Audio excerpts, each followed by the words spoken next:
परमानंद कंद श्री सीताराम जी के पावन चरणों में अनंत अनंत कोटि साष्टांग नमन करते हुए महावीर हनुमान जी महाराज के पतित पावन चरणों को नमन साष्टांग वंदन करते हुए भगवान भूत भावन भोलेनाथ आशुतोष महादेव के पावन चरणों में अनंत कोटि बार नमन करते हुए वंदन करते हुए मंचस्थ विद्वान ब्राह्मण आचार्यों के हृदय में निवास करने वाली माँ सरस्वती को नमन करते हुए समस्त मातृशक्तियाँ और हमारी माताजी श्रीमती लक्ष्मी देवी जी और सभी भक्त श्रोता कंसल परिवार के पारिवारिक बंधु बांधव भ्रातृ भगिनी कुटुंबीजन आप सभी के अंतर मन में निवास करने वाले भगवान श्री सीताराम जी को जुगल रूप में नमन करते हुए आज रामचरितमानस राम कथा के नवह पारायण में आज नवम दिवस प्रातःकालीन सत्र में आप सभी जनों का मैं हार्दिक अभिनंदन हार्दिक स्वागत करता हूँ। सभी प्रेम से बोलेंगे जय श्री राम। प्रातःकाल हमारे विद्वान आचार्य जी ने हवन कराया, यज्ञ कराया, देवताओं को पूजन किया। राम कथा तो वो गंगा है जो गंगा कभी समाप्त नहीं होती, कभी सूखती नहीं माता। कथा कभी इतिश्री नहीं हो सकती। हरि अनंत, हरि कथा अनंता। भगवान भी अनंत है, भगवान की कथा भी अनंत है, ये कभी समाप्त नहीं हो सकता। इसलिए हम इसे समाप्त नहीं कहते माँ, इसे हम विश्राम कहते हैं। भगवान की कथा का विश्राम करना ही होगा। कल हमारे प्यारे गुप्ता जी कह रहे थे सतीश जी की कल के बाद हम क्या करेंगे, क्योंकि 3 बजे राम जी की याद आएगी और यही तो कथा का फल है। कथा हो जाए और भगवान की याद आपके मन में शुरू हो जाए, यही कथा का मुख्य फल है। प्रेम से सभी लोगों ने सुना, हमारी माता जी का माध्यम बनाकर हम सभी लोगों ने सुना। जैसे अर्जुन को माध्यम बना करके भगवान ने गीता गाया, उसी प्रकार हमारी माता जी लक्ष्मी देवी माँ को माध्यम बनाकर हम सभी बच्चों ने सुना, गाया, आनंद लिया। राम जी के नाम में, राम जी की महिमा में हमने 9 दिन व्यतीत किया। मेरा मुझ में कुछ नहीं, जो कुछ है सो तोर, तेरा तुझको सौंपता क्या लागे है मोर। करण कारण प्रभु आप है, दूसरा कोई नहीं। कराने वाला भगवान है, करने वाला भी भगवान है, हम केवल निमित्त बने हैं। भगवान ने हमें इस योग्य समझा, ऐसा पात्र समझा कि हमसे भगवान ने अपनी सेवा ले ली। कल हनुमान जी की चर्चा करते हुए हमने यही तो कहा था, लंका जलाने वाले तो राम जी ही हैं, हनुमान जी तो केवल माध्यम बने हैं। भगवान का राज्याभिषेक हुआ, भगवान जी का सुंदर राज तिलक हुआ, हमारे राम जी राजा बने। और सुनो, भगवान अयोध्या के राजा थे, लेकिन कल से भगवान हमारे हृदय के राजा हो गए, हमारे घर के राजा हो गए।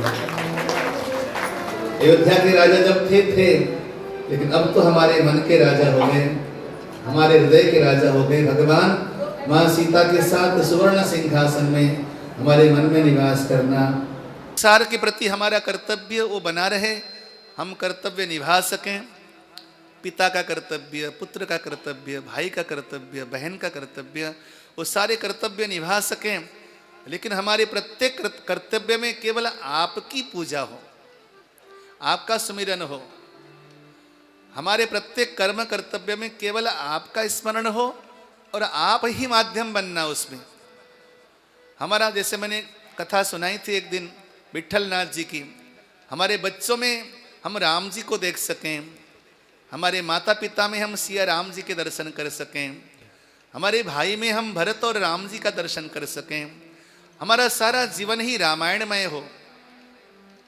हमारे मित्र ने घर बनाया बड़ा सुंदर, मेरे से पूछा कि क्या नाम रखें गुरुजी। वो बड़े राम जी के बड़े निष्ठावान भक्त हैं। मैंने कहा आप अगर घर का नाम रखना चाहते हैं तो घर के बाहर बड़े अक्षरों में लिख देना रामायण, घर का नाम ही रामायण रख देना, ताकि आपके घर में रामायण जीवंत हो, आपका चरित्र रामायणमय हो, आपका परिवार रामायण जैसा हो, आपके बच्चों का विचार जो रामायण के सतपात्र हैं उनके जैसा हो, आपका भजन राम जी में निरंतर बढ़ता जाए, और यही जीवन का फल है। देखो भाई, मैं तो ये अनुभव करता हूं, हालांकि यहां पर मेरे से बड़े उम्र के लोग भी होंगे।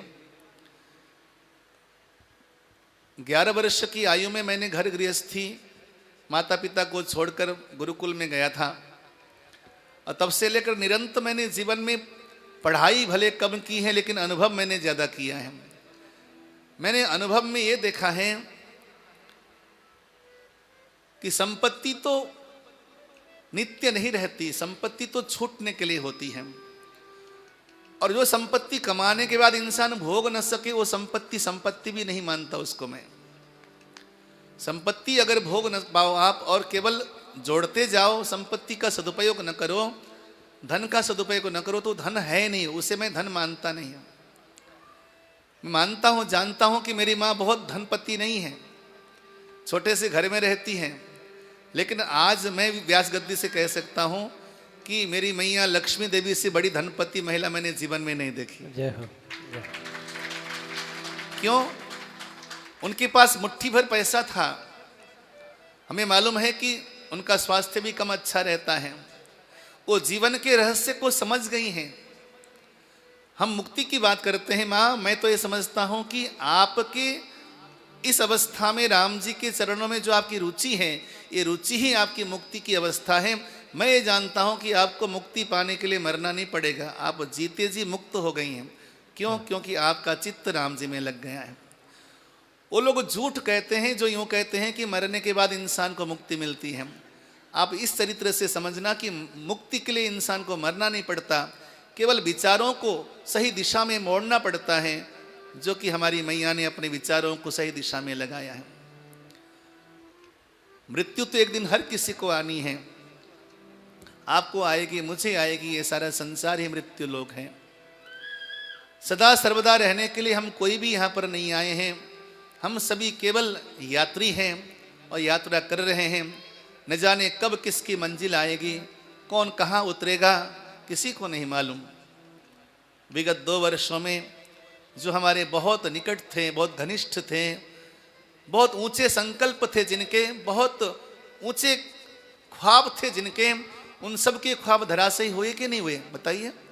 कोरोना काल में जिनके बारे में हमने सोचा नहीं था, जो हट्टे कट्टे हेल्दी थे, स्वस्थ थे, जिनके बारे में हम कह नहीं सकते थे कि इतनी अल्पायु जी के जाएंगे, लेकिन वो लोग भी सभी चले गए। हमारे बहुत करीब लोग चले गए, जिनसे हम प्यार करते थे, जिनसे हमारा बहुत अभिन्न संबंध था, मित्र थे, सब चले गए। तो कौन किसको रोक सकता है? तो ये सारा संसार तो मृत्यु लोक है, मरना हर किसी को है। मुझे भागवत जी का 12 स्कंद स्मरण हो आया। श्री सुखदेव स्वामी जी कहते हैं परीक्षित से कि हे राजन, मृत्यु किसको छोड़ती है इस दुनिया में, लेकिन वास्तव में जीवित तो वही है जो भगवान का सुमिरन लेता हुआ इंसान जी रहा है, वही जीवन है। भगवान के सुमिरन के बिना यदि कोई जीवन जीने की बात करता है तो वो जीवन नहीं हो सकता, क्योंकि श्वास तो लोहार की धोकनी भी लेती। भाई पता नहीं आपने देखी है नहीं देखी है, गांव में लोहार चमड़े की धोकनी से ऐसे हवा फेंकता है ताकि अग्नि जले और लोहा पिघल जाए। तो श्वास तो लोहार की धोकनी भी लेती है। तो श्वास लेने वाले को ही जीवन नहीं कहते, श्वास लेने वाले को ही जीवंत नहीं कहते। जीवन तो यह है जो मेरी मैया ने जिया है। और राम जी का सुमिरन करने का अवसर पाया है, हमें दिया है, साधुवाद है।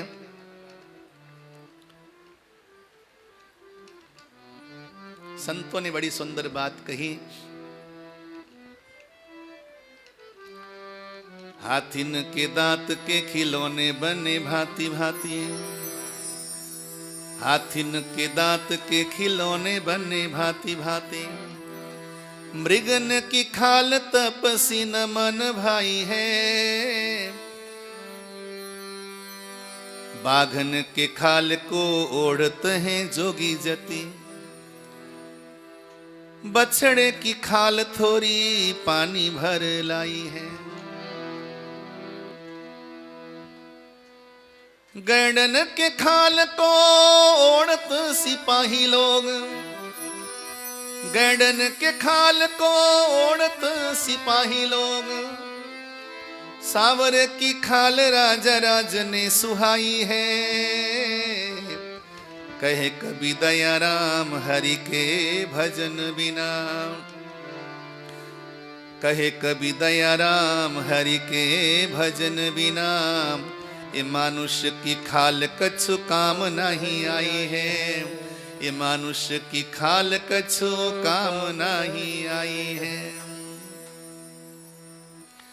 न बच्चे को पंडित वेद पढ़े, न बच्चे को पंडित वेद पढ़े, न बच्चे को चिचिनाए अटा, न बच्चे को जंगल वास किए, न बच्चे को लंबी बढ़ाए जटा, दिन चार चला चल को तुलसी, दिन चार चला चल को तुलसी, नर नाहक को सब ठाट ठटा, पर भलो जो चहो सिया राम भजो, भलो जो चहो सिया राम भजो, नहीं आए अचानक काल डटा, नहीं आए अचानक काल डटा, भलो जो चहो सिया राम भजो, नहीं आए अचानक काल डटा। कुछ नहीं पता, इसलिए सजग रहिए, खूब भजन कीजिए, खूब सेवा कीजिए, और मैं सारी बातों का सार कहूं, खूब सबसे प्यार कीजिए, खूब प्यार कीजिए सबसे। हमारे गुरुदेव महाराज कहा करते थे कि इस दुनिया में प्यार करने वालों से भी लोग नफरत करते हैं। यह मत देख कोई गुनाहगार कितना है, यह मत देख कोई गुनहगार कितना है, पर यह देख कि वो तेरे साथ वफादार कितना है, पर यह देख कि वो तेरे साथ वफादार कितना है। लोग उसके द्वारा किए गए कुछ गुनाहों को याद करके लोग प्यार नहीं करते। ये मत देख कि कोई गुनाहगार कितना है, पर यह देख कि वो तेरे साथ वफादार कितना है। यह मत सोच कि लोगों को उससे नफरत कितनी है, यह मत सोच कि लोगों को उससे नफरत कितनी है, पर यह देख कि उसे तुझसे प्यार कितना है, पर यह देख कि उसे तुझसे प्यार कितना है। इसलिए खूब प्यार करो लोगों से। हो सकता है बहुत सारे दोष लोगों के भीतर होंगे, दोष देखना ये हमारा कर्तव्य नहीं है। इस दुनिया में अमृत से नहाकर कोई नहीं आया है, मानवीय कमियां हर किसी के अंदर हैं। गोकर्ण जी महाराज अपने पिता को समझाते हुए कहते हैं, अन्यस्य दोष गुण चिंतनमाशु मुक्त्वा सेवा कथा रसमहो नितराम पिबत्वम। लोगों के दोषों को या उल्टे सीधे गुणों को बार बार चिंतन न, दुनिया क्या है कैसी है, दुनियादारी की बातें मत करो। अगर बात करना है तो राम की बात करो, बस हरि की बात करो, दुनियादारी की बात करके समय बर्बाद न करो। खूब भजन करो। माँ माला दिया है ना मैंने, हाँ रोज माला जपो, चाहे हाथ से बने न बने, सीधे हाथ से नहीं बनता, उल्टे हाथ से जप करो, लेकिन माला जपनी चाहिए। कुछ लोग ऐसा कहते हैं कि माला क्यों जपें, श्वास में राम राम बोलती रहती हो ना, उससे काम चल जाता है। मैंने कहा नहीं, माला खूंटी है, खूंटी। हाथ में माला आते ही अपने आप ही आपकी उंगलियां चलेंगी और आपकी जो श्वास की गति है वो चलने लग जाती है अपने आप। माला का ये प्रभाव है। तो चाहे हाथ से न बने दूसरे हाथ से कर लो। क्या दुनिया में अगर किसी का सीधा हाथ नहीं है तो क्या उल्टे हाथ से खाना नहीं खाता? हमें कई लोग मिले गुप्ता जी कि वो उल्टे हाथ से लिखते हैं और उल्टे हाथ से खाते हैं। तो हम पूजा करने बैठते हैं, हम बोलते हैं सीधे हाथ से पूजा करो। तो हमसे पूछते हैं कि महाराज जी हम खाते इससे हैं और लिखते इससे हैं, तो हमारा उल्टा ये हुआ या ये हुआ? हमारा उल्टा हाथ कौन सा हुआ? हम जिससे खाते हैं, जिससे लिखते हैं, या वो सीधा हुआ, या जिससे कुछ नहीं करते वो सीधा हुआ? मैंने कहा भैया तू जिससे कर सकता है वही सीधा है, जिससे तू नहीं कर सकता वो उल्टा ही समझ ले उसको। बोलो जय श्री राम। जय श्री राम। तो इसलिए चाहे चलो सीधा हाथ नहीं है आपका, चलता नहीं है, तो सीधे हाथ को छोड़ो ना, मारो गोली, उल्टे से करो, लेकिन करो माँ, खूब भजन करो। भजन में ही सार है, भजन में ही रस है। राम ही हमारे एकमात्र शरण्य हैं।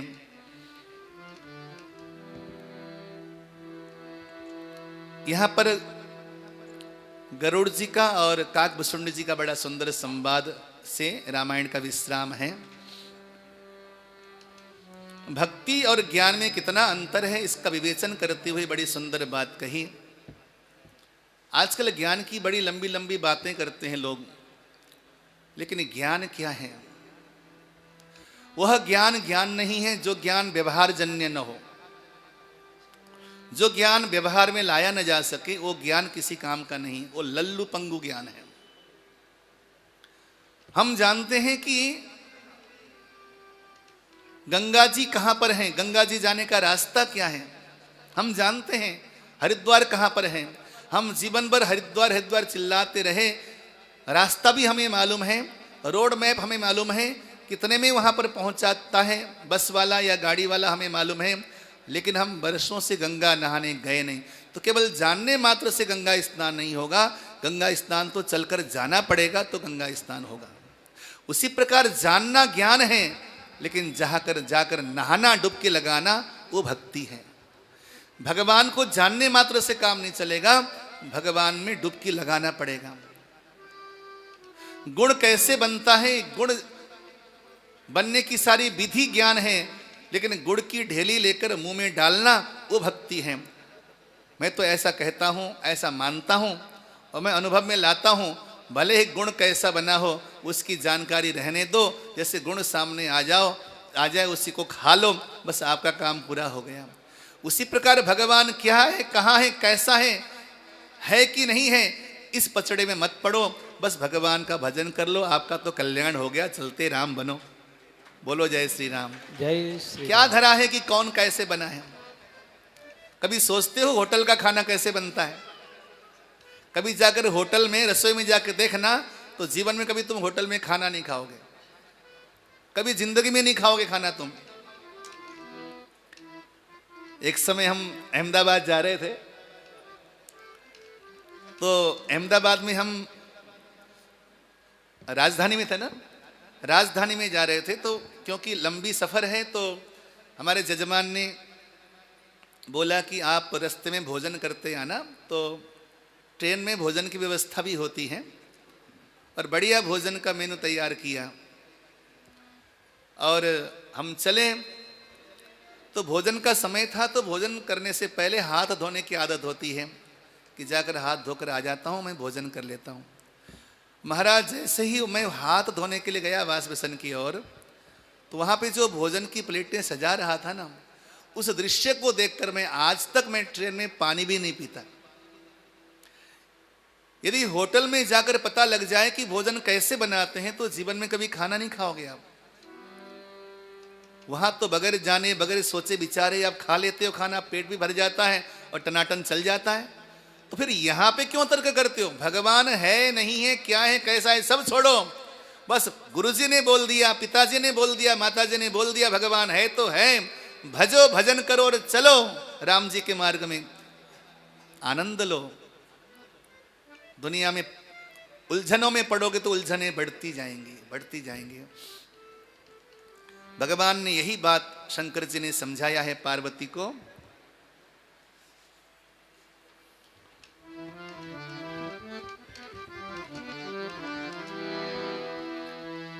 अस बिचारी हरि भगत सयाने, अस बिचारी हरि भगत सयाने, मुक्ति निरादर भगति लुभाने, मुक्ति निरादर भगति लुभाने, भगति करत बिनु जतन प्रयासा, भगति करत बिनु जतन प्रयासा, संस्कृति मूल अविद्यानाशा,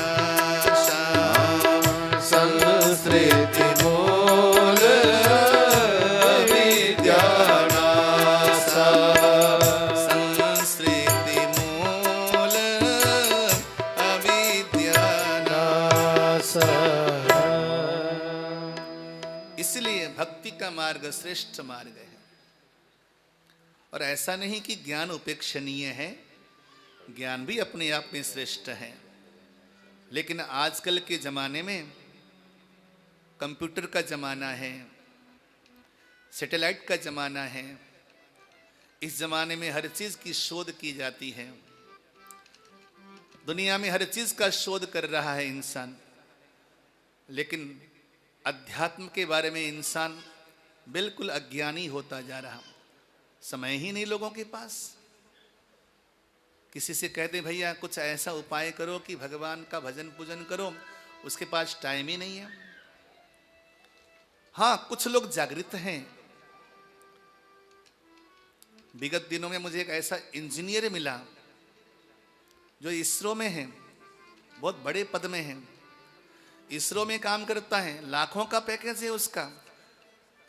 द्वारिका में रहते हैं, सुबह ऑफिस जाने से पहले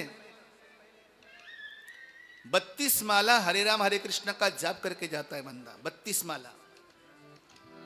मैंने कहा तुम तो इतने बड़े साइंटिस्ट हो, इतने बड़े वैज्ञानिक हो। बोला गुरुजी मैंने विज्ञान पढ़ा तो मैं ईश्वर को समझ पाया, अगर मैं साइंस न पढ़ता तो शायद जीवन में ईश्वर को नहीं समझ पाता। मैंने खगोल के बारे में, भूगोल के बारे में जानकारी रखी तो मैं समझ रहा हूं, आश्चर्य कर रहा हूं, इतनी प्यारी दुनिया को बनाने वाला, इतने विराट संसार को बनाने वाला कौन होगा। तो मेरे भीतर कुतूहल हुआ। तो जैसे जैसे विज्ञान के क्षेत्र में आगे बढ़ता गया, मैं अध्यात्म में और ज्यादा रुचि लेता गया। और आज मुझे इतना विश्वास हो रहा है कि जो सारा संसार है, ये संसार ऑटोमेटिक नहीं बना है, इसको बनाने वाला कोई सत्ता है। इसलिए उस दिव्य सत्ता को मैं कृष्ण मानकर या राम मानकर उसका भजन करता हूँ। 32 माला जपता है, उर्द पुंड तिलक लगाता है, मोटी सी चोटी रखता है। तो मैंने कहा तूने सही मायने में विज्ञान को परखा है, जाना है। बोलो जय श्री राम।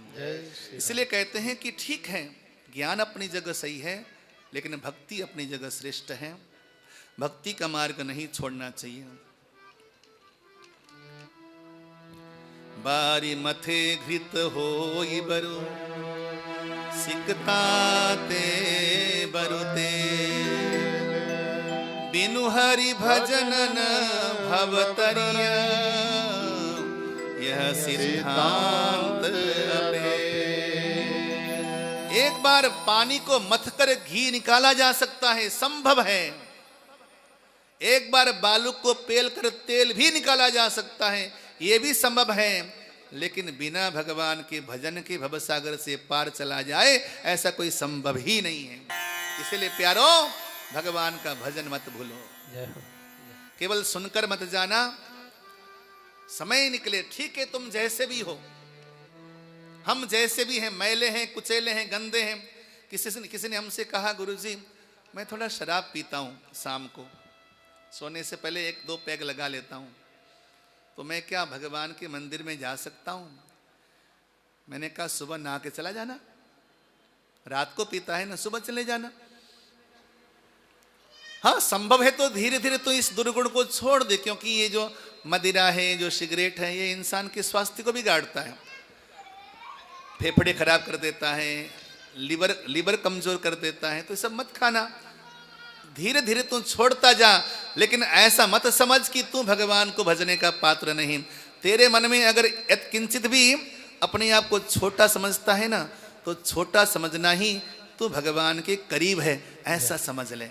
क्योंकि जो जितना छोटा होता है वो भगवान के और करीब होता है। तेरे मन में हीन भावना है, अपने कर्मों के प्रति तुझे घृणा है, बस अपने निज कर्मों में घृणा होते ही तो निष्पाप हो जाता है। लेकिन प्यारे, धीरे धीरे उन दुर्गुणों को भी छोड़ने का प्रयास करना।